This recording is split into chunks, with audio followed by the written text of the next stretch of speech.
In this demo, we will learn how we can use XML comments to improve our documentation. Commenting code with XML comments is a pretty standard practice. Let's open our cities controller and let's do that for our getCity action. By typing / 3 times, tags for the summary, parameter list, and return value are generated. Let's input some info for these.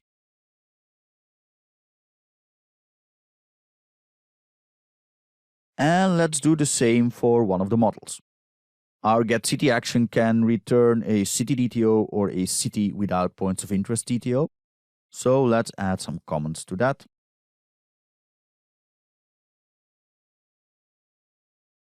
All right, we've added some comments. Let's try this again. So we added some comments to the getCity action, which is linked to the endpoint to get one city. And we don't see our comments in the documentation. Let's see what happened to the model. That was the city without points of interest DTO. Our comments aren't here either. We can fix that. The first thing we want to do is generate XML documentation from these code comments.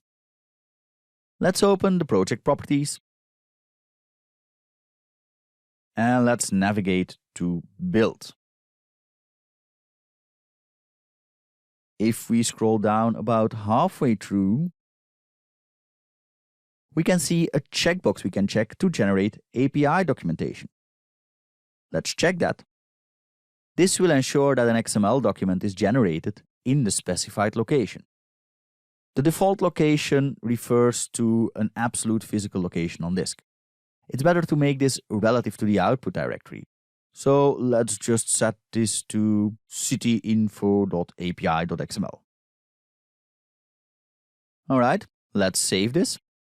Cityinfo.api, as we know, matches the name of our generated assembly. Now we have to tell Swashbuckle where it can find these XML comments so it can incorporate them in the generated specification. Let's open the program class. When we call into add_swagger_gen, we can pass through a setup action to configure this. So let's do that.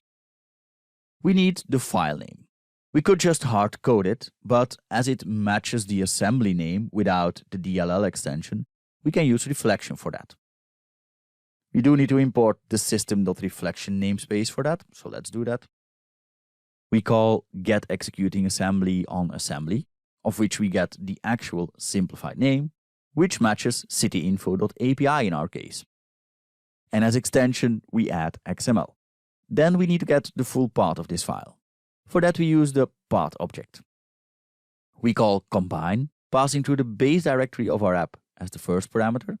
This is the directory where the file resides. So, as second parameter, we pass through the full name. Lastly, we tell Swashbuckle to use this file for reading the XML comments from. For that, we call into include XML comments on the setup action, passing through the path. All right, let's have a look at what this results in. And there we go. This time we do see our code comments in the UI at level of the endpoint. And let's have a look at level of the model. And there we go. Here's our comments as well. But we're not there yet. If we look at the endpoint for one specific city, according to the documentation, this can only return a 200 OK. That's not correct. We know that it can also return a 400 bad request or a 404 not found. That may just seem like a small issue, but it is not. It's important that we correctly document this because consumers of the API have to know what types of responses they can expect, so they can act accordingly. A consuming application will probably want to act differently when a 404 is returned versus when a 400 bad request is returned. The only thing the developers of the consuming app have to go by is our documentation. So it has to match the reality of our API as close as possible. Let's learn how we can do that in the next demo.